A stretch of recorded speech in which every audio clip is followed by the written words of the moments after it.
Welcome back to Dominating a Man's World, the podcast dedicated to highlighting women in male-dominated industries. Brought to you by the disaster experts at Bulldog Adjusters. On today's episode, we have a very special guest. She is the Jill of all trades. Her name is Melissa Falcone. Melissa, you want to introduce yourself? Let all the listeners know a little bit about what you do, the company you work for, everything like that. Sure. I'm Melissa Falcone, and I am in roof sales. I'm also an independent adjuster, and I also just launched a roofing company in New Jersey. Nice. So that's a lot. Which one do you, that is a lot. So tell me a little bit. How do you manage your time to concentrate on all of these specialties you have? Yeah, absolutely. So the sales portion, basically, we're out there every day hustling. Pretty much, door knocking, referrals are a big part of what I do. Our company doesn't really do any real advertising or marketing in the area. So everything is basically referrals based on previous customers and everything that I've had. As far as the IA goes, I just recently became licensed, so I haven't started anything with that currently. And then the roofing company in New Jersey, my family still lives there, so they're operating that pretty much. But I am kind of remoting in here and there when needed. So. Awesome. Have you thought about any name for that roofing company out in New Jersey? Yeah. It's set up as Falcone Roofing and Construction. Okay, cool. Nice. So you guys heard it. So now when you guys see Falcone Roofing and Constructions, you guys all know it's from Melissa. She's the woman behind the production there. That's right. Okay. That's awesome. So Melissa, how did you get started in this industry? What did you do before? How did you get here today? Sure. Let's go back. My father was a union carpenter in New Jersey for over 35 years. So I've grown up in the construction industry because I was an only child and he didn't have a little boy to help him alongside. So I got to hold the tools for him and run and fetch things. When I graduated, I went to college and I actually worked for the county that we lived in at the time in New Jersey. And I was a project manager there for basically doing community development block grants. So I started doing that and decided to move to Florida for nicer weather. And when I came to Florida, we had a little bit of a hiccup because nobody would hire me at the time because I had that time made too much money. So I actually went into the dental field and was in the dental field for over 15 years. So I was a shipping and receiving manager at a dental lab, and also did coordination with doctors, speaking to doctors on the phone daily about issues and problems and things like that. Hurricane Irma came, and my husband's been in roofing since 1991, and it hit, I think, on like a Tuesday or something. And 2 days later, he asked me to quit my job. So I quit the job and just became his ride along to do his paperwork, honestly, in the beginning. So that's how that all started. Wow. So from dental to roofing, that must be a very big change. Yes, it was a big change. So I kind of dove all in and did a lot of research and figured out the behind the scenes things, the how and the why. So that way I could be confident, when speaking to homeowners. So if you ever had the opportunity to go back to dental, would you? Probably not. No. I don't miss. There's a few days where I'm like, might want to go back to dental, but no, I do like this because it's different every day. And I get to really help the homeowners, Yeah. No, before you used to help with the teeth. Now you help with the roof. That's right. That's exactly right. Okay. That's good. Awesome. That's actually very, very interesting. Every time I interview everybody on here, I'm always so interested to know what everyone used to do before. And it's never like, oh, I was in roofing and now I'm in roofing. It's always like something completely off from roofing. And it's like, okay, cool. It's just so cool to know how to everyone gets here differently. Yeah. Okay. So I know that as I've experienced and I've seen in many of these shows, and as time has passed by, there's not a lot of women in our industry. There's not. What would you like to see, in the upcoming years, for women to, join our industry? What would you like to see? What changes would you like to see so it's more welcoming, better for everyone? Yeah, absolutely. So I'm part of National Women in Roofing, and I've been a part for, I think, probably 4 years. And they do help mentor and bring bring ladies up and to join the industry. But realistically, the company that I currently work for in Florida that I do sell for is Linear Roofing. And we try to base it upon just, helping women and just empowering them to let them know that this is something that they can absolutely do. And realistically, like I said, it's helping homeowners, and you're really out there. People get the misconception that you're selling a roof. To me, you're not really selling a roof. You're selling yourself and selling your confidence and just your knowledge. Knowledge is power for sure. That's actually pretty good. And I know you mentioned the National Women in Roofing. I'm also a part of that. And I was able to see it firsthand. I haven't been a member for a long time, but firsthand. And I believe it was the FRSA. I was finally able to be part of something for a little short time. I believe that's where I met you.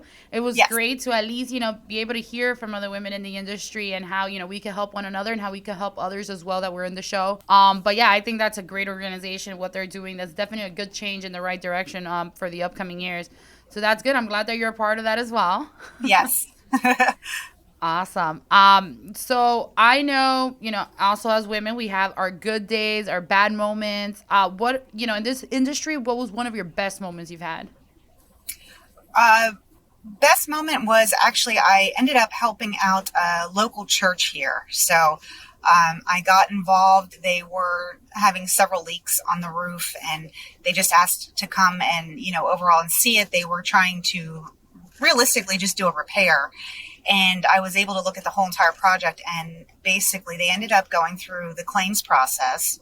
The claim got approved. It ended up to be a huge job, and it really benefited the church, obviously, because they were able to allocate the money that they were going to spend on a new roof to ministry and things like that. So that's probably been my best, the best feeling, that I was able to help the community, really, not just one homeowner. That's awesome. Congratulations on that. That's really good for the church as well. Yeah. How about your worst moment, but in terms of, in terms of being a woman in the industry? Yeah, sure. So realistically, I'm my own worst enemy.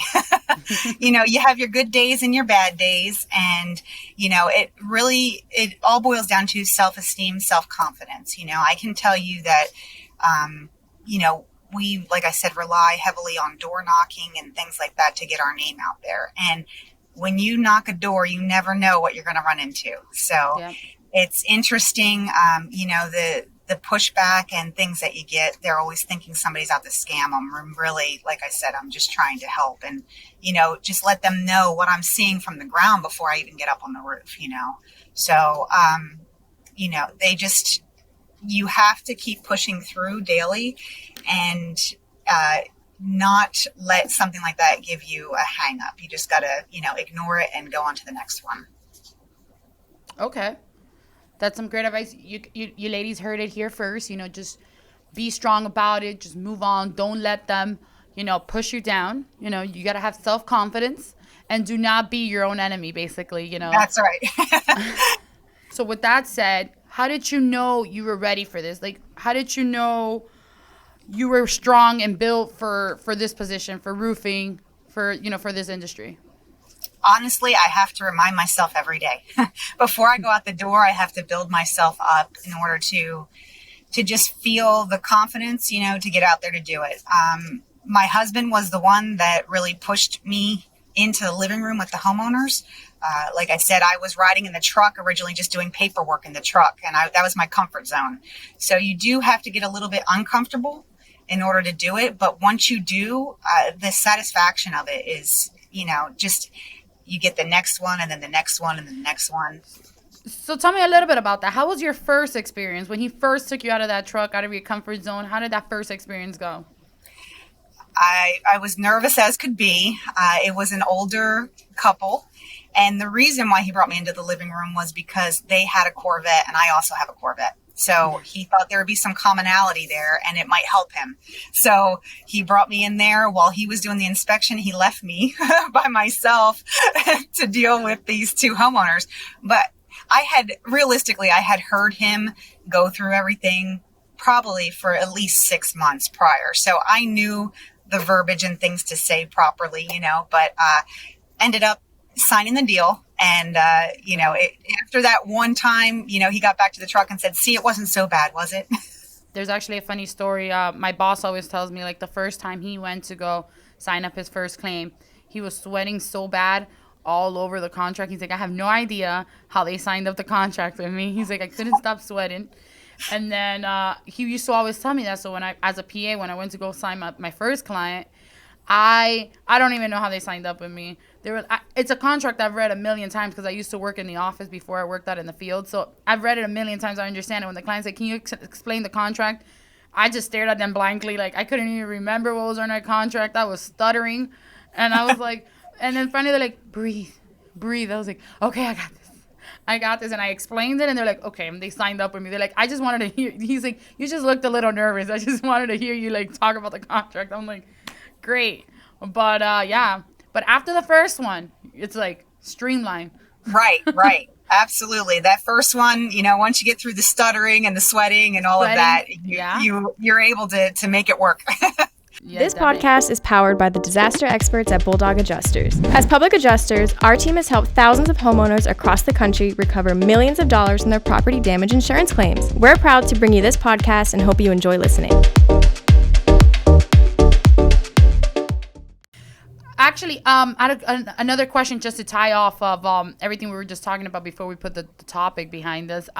Did your 15-year-old or your 14, 16-year-old self thought you were going to be doing this in the future? What did your 15-year-old self think you were going to be doing at this time?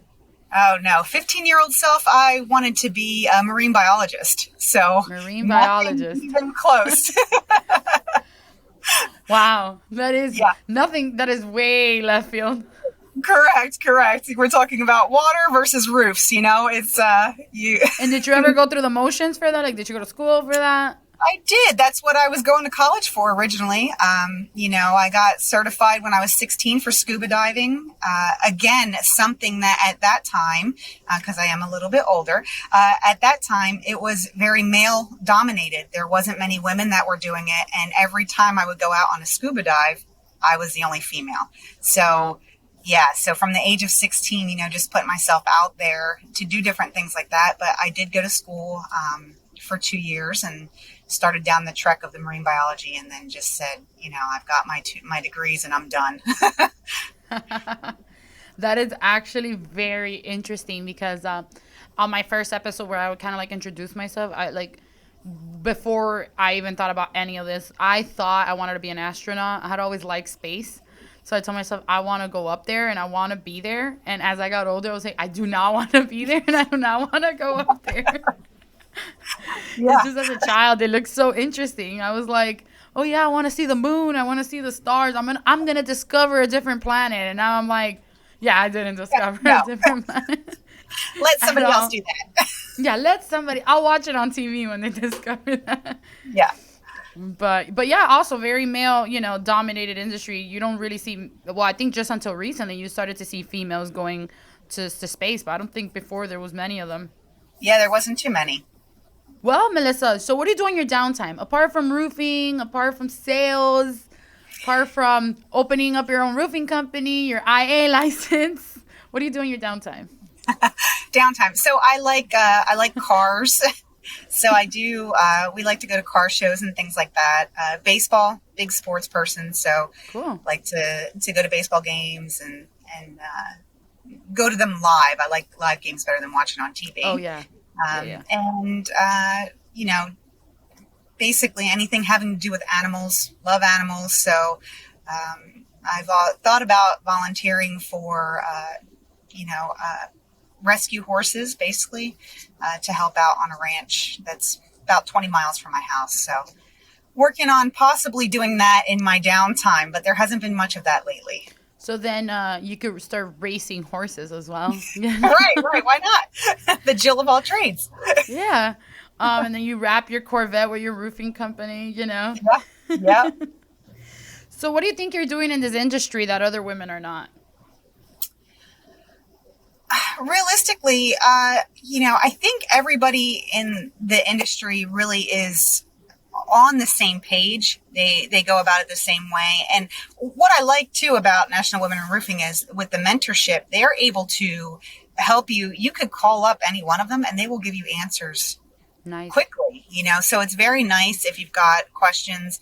I just reached out because obviously with the Jersey thing, I wanted to make Mm-hmm. sure that I was doing some things properly, and, we're able to get good information from people. So I just think, helping each other out in the industry is very important, and guiding each other instead of being combative and saying, oh, well, my company's better, or this is better, that's better, to work together and, join forces. So, that's what I like, the camaraderie in the industry with the women, because we all know when we're out there, it's obviously male dominated, and Yeah.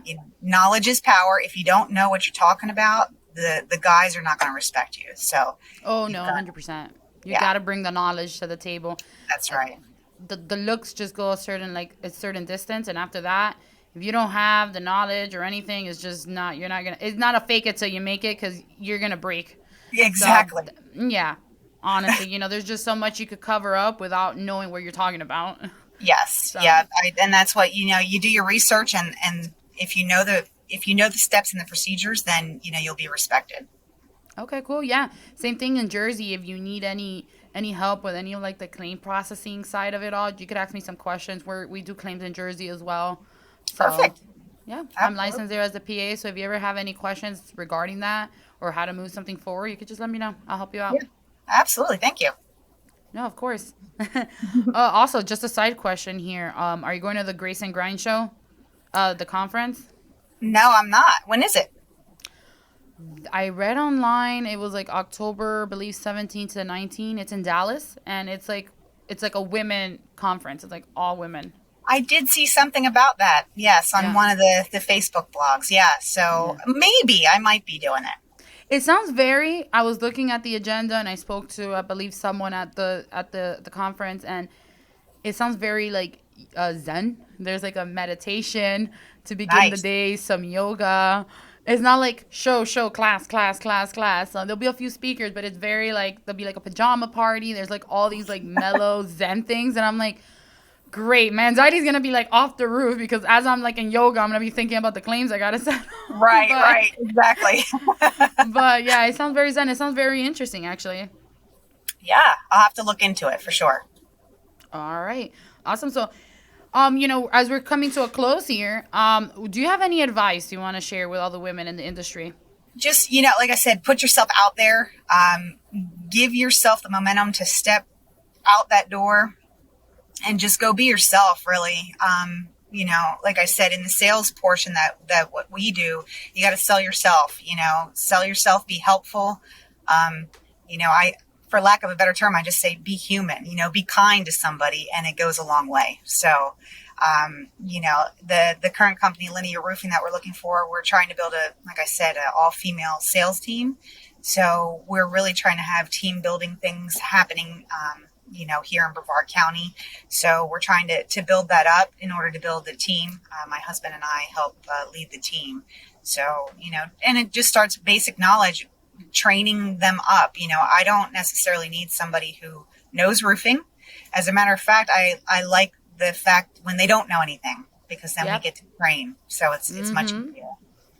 Us here on the PA side, when we're recruiting, everyone's like, just find, there's so many, one-man bands that would want to be with a bigger company. I'm like, see, no, I rather train them from scratch, teach Yes. them, our, the way we look at things, the way we see it. Because I know there's a saying that says, old something about old dogs, new tricks. You can't teach an old dog new tricks.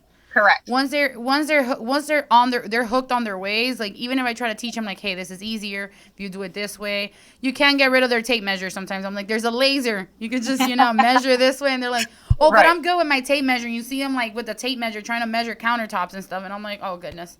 I'm like, Right. Yeah. all It's right. better when they don't have knowledge, Yeah. and they want to learn. That's the important thing too. If somebody's wanting to learn, a new career or something, this is certainly something that they can do relatively easily. Yeah. Or they still like I'll sometimes like go out into the field with some of them, and they're still with like sketching the house with like on the paper and writing down Yes. like I'm like, oh goodness, okay, that's why they take 3 hours and others take like 15 minutes, 20 to Right. scope a house. I'm like, okay, cool. Yes. But that's good. You want to tell the listeners also where you could, any social media, where they could find you, where they could reach out to you or your companies? Sure. Yeah. So the website is not up yet, but it's roofchick.com. And it is almost ready to launch, so I'll have that. And then the roofing company in New Jersey, again, is Falcone Roofing and Construction.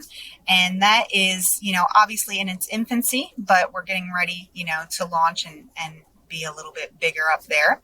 And then if you're looking for something currently in Florida, like I said, we're hiring sales and project managers. So that's Linear Roofing, and they're able to reach me on Facebook. Just look up Melissa Falcone, and you'll be able to basically instant message me, and then we'll get together, see if it's something you like to do, and get you on board. Awesome. Perfect. Well, thank you so much, Melissa. It was a pleasure having you on this episode today. This is what it feels like to be a Jill of all trades, girls. She really has her hands full, let me tell you. But also to all the listeners, don't forget to follow us on Facebook and Instagram. That's at DAMW Podcast. You could also find us online at www.damwpodcast.com. And if you'd like to be a guest on this show, you could just always reach out to me, DM me, and just let me know you want to be on, and we'll definitely schedule you for an interview. Dominating a Man's World is powered by Bulldog Adjusters, America's leading public adjusting firm that has helped homeowners just like you fight their insurance company to ensure they receive every dollar they deserve for their property damage insurance claims. The most beautiful thing you could wear is confidence. Blake Lively.